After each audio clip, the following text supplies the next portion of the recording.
안녕하세요. 크립토TV입니다. CPI 발표는 마쳤지만 이번 발표 전에 만족할 만한 결과를 위한 통계 마사지가 들어간 건 아닌지 한번 의심해 보도록 하겠습니다. 모두가 만족하는 4월 CPI 결과를 5월 15일 밤 9시 반경에 얻었던 것 같습니다. 일단 다들 소리를 질렀죠. 미국 3대 지수 다 연중 최고치 다시 경신했고요. 비트코인은 심지어 그것보다 더 많이 올랐었죠.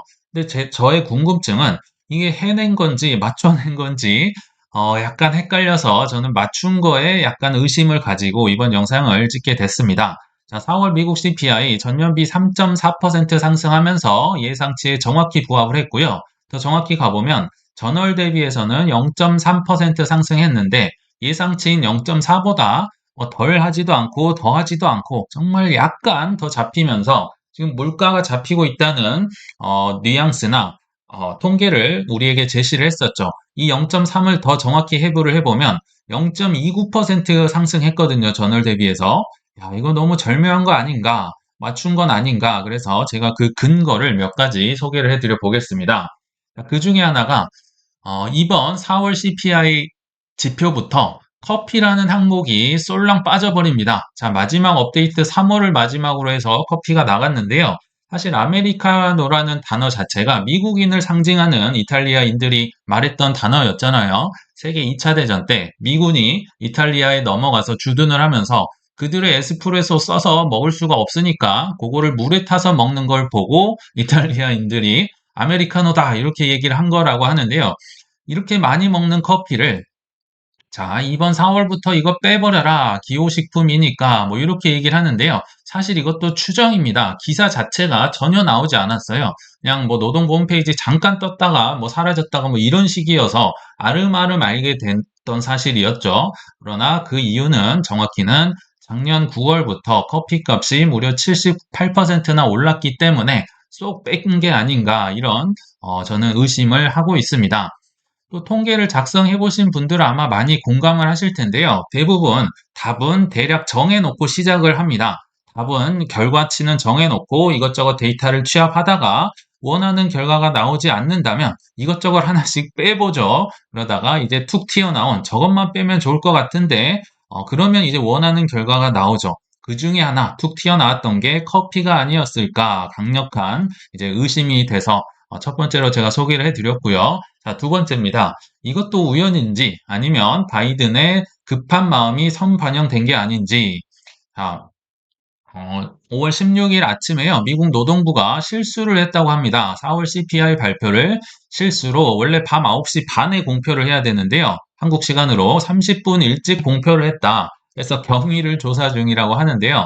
글쎄요, 누가 잡혀갈지, 뭐, 어떤 범인이 발견될지는 저는 예상 그런 일은 발생하지 않을 것 같거든요. 그 이유는 이분이 뭐 열심히 하다 보면 그럴 수도 있지. 저는 이분의 급한 마음이 반영돼서 뭐 직원들마저도 좀 빨리 올린 게 아닌가, 실수가 아니라는 거죠. 저는 이런 생각이 들었고요. 자, 이를 좀 뒷받침할 만한 얘기가 또 하나 있었는데요. 자, CPI 발표가 나오고 나서 1시간도 채 되지 않아서 바이든이 어떤 얘기를 했느냐. 4월 CPI 고 물가 여전히 너무 높다. 마치 원래 알고 있었다는 듯이 나오자마자 이거 너무 높다. 이렇게 압박을 했죠. 이 말인 즉슨 이 물가 계속 높게 가면 나만 죽지 않는다. 대선 나만 떨어지는 거 아니야. 당신들 다 옷 벗을 생각에 좀 더 우리 물가 잡게 노력해 보자. 저는 이렇게 해석이 되더라고요.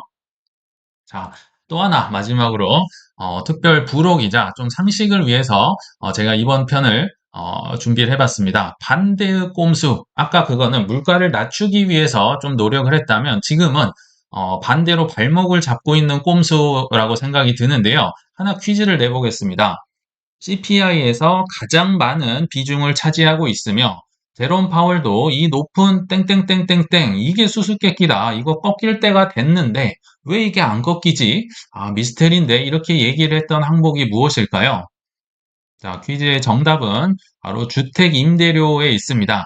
요게 내려와야 CPI가 반드시 잡히거든요. 근데 이 계산법이 다소 특이해서 한번 소개를 해드려 보겠습니다. 자, CPI를 100으로 놓으면요. 이 중에서 무려 35%를 차지하는 100 중에 35니까 거의 뭐 들었다 놨다 하는 거죠. 이게 바로 하우징, 뭐 쉘터라고도 표현을 하죠. 뭐 자가도 있지만 주로 이제 월세가 많이 있을 거고요. 우리가 그렇게 사실 많이 사 먹는 뭐 푸드다, 뭐 커머더티다, 뭐 에너지다 이런 것들 하우징에 비하면 정말 낮은 비중입니다. 뭐 푸드라고 해봤자 13%, 뭐 상품 21%, 뭐 교통, 뭐 에너지 7%, 그러니까 전체의 35%고요. 또 코어 CPI라고 하죠. 워낙 푸드랑 에너지가 뭐 늘었다 올랐다 하니까 그걸 빼버린 거, 그 CPI의 무려 45%를 차지하는 게 하우징이라는 항목인데요. 굉장히 중요하죠.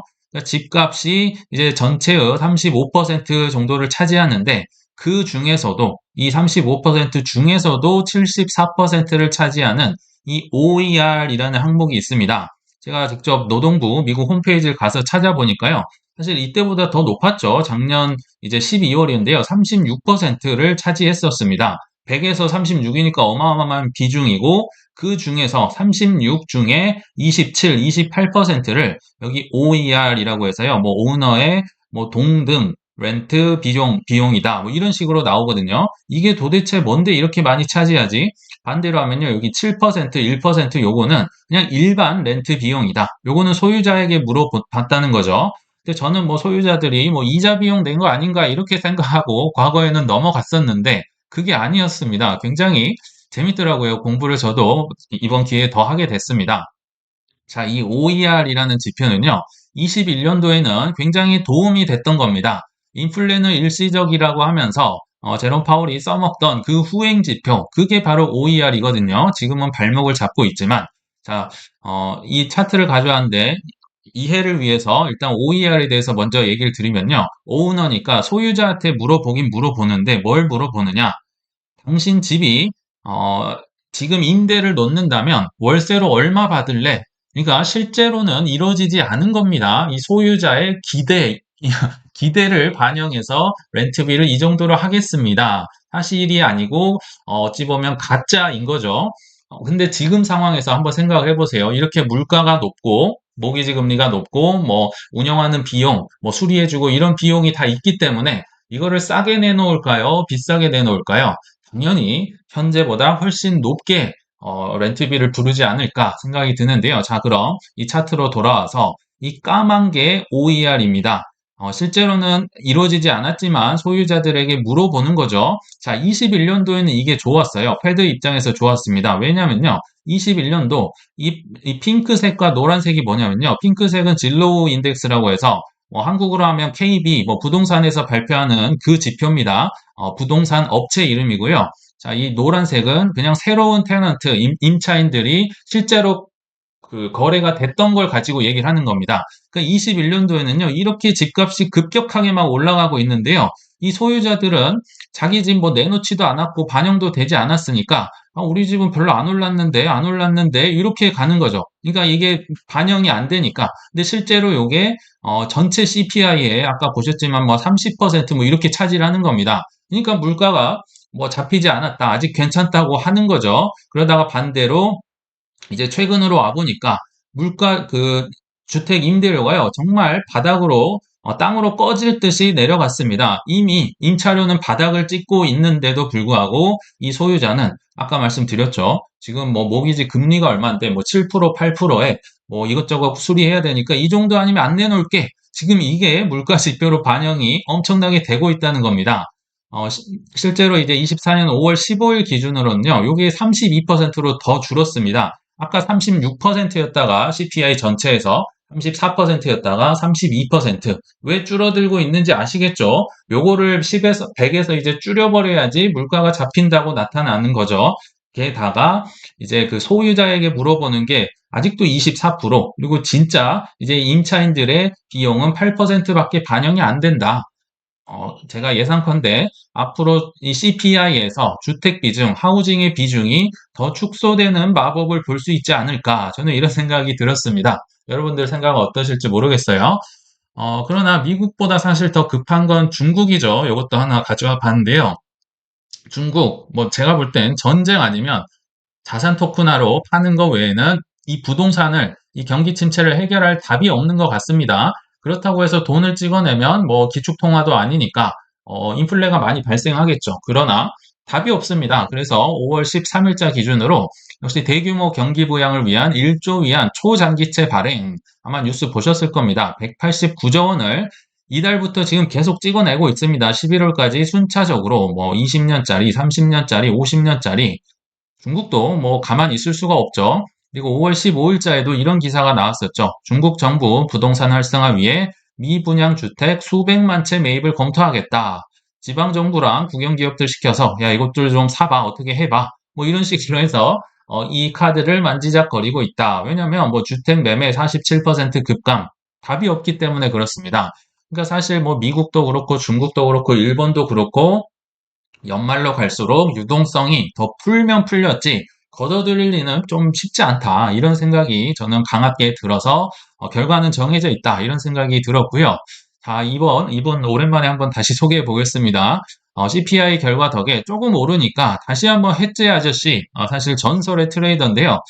해째 아저씨가 등장을 했습니다. 제가 이 영상을 빼박이죠. 다시 한번 캡처를 해서 가져와 봤는데요. 한 뭐 1, 2주 전에 이런 영상을 올렸었죠. 당시에 이분이 했던 말이 요거였습니다. 분명히 이때 당시 2달 전에 가즈야 외쳤다가 조금 가격이 떨어지고 재미가 없으니까 분명히 강세장 끝났을 수도 있다. 비트코인 사실 지난 3월에 고점 73,000달러 이거 마지막으로 끝났을 수도 있다.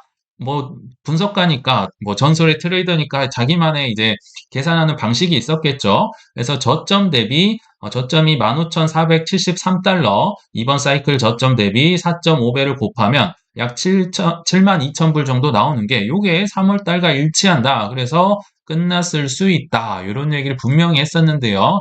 조금 오르니까 비트코인 펌핑 가능성이 있다. 지금 5월 16일자입니다. 여러 번 얘기했다. 설명했다. 참 웃겨가지고 제가 제목만 가져왔습니다. 본문은 읽지도 않았고요. 실제로 이런 일들이 많이 발생을 하고요. 반대로 이렇게 오르는 와중에도 악재 기사들이 굉장히 많이 나옵니다. 그러나 우리 눈에는 들어오지 않죠. 가격이 오르면 악재 기사가 보이지 않고 이런 좋은 기사만 눈에 들어온다. 돌 같은 믿음이 필요한 이유입니다. 이분은 이렇게 얘기하고 그냥 쏠랑 도망가면 그만이거든요. 피해는 우리가 보기 때문에 돌 같은 확신을 가지고 투자를 하실 필요가 있다. 자, 그래서 결론에 왔습니다. 굉장히 난잡하게 그림을 그려놨는데요. 결론, 비트코인의 투자 이유는 결국 인간의 탐욕을 절제할 수 없기 때문이다. 인간의 탐욕에 베팅을 한다. 저는 이렇게 생각을 합니다. 자, 비트코인 투자 이유는요, 절제할 수 없는 인간의 탐욕이 존재하기 때문이다. 4년마다 반복되는 이 대선 후보들의 당선 욕심, 뭐 선심성 공약, 그리고 기축통화를 찍어내는 미국의 요술 램프를 그들이 버릴 수 있을까요? 버릴 수 없다고 생각하신다면 퍼드 때마다 꾸준히 좋은 코인을 모아가시길 바라겠습니다. 그리고 항상 이 채널을 계속 후원하고 응원해 주시는 모든 분들께 다시 한번 진심으로 감사 말씀 드리면서 이만 물러가겠습니다. 시청 감사합니다.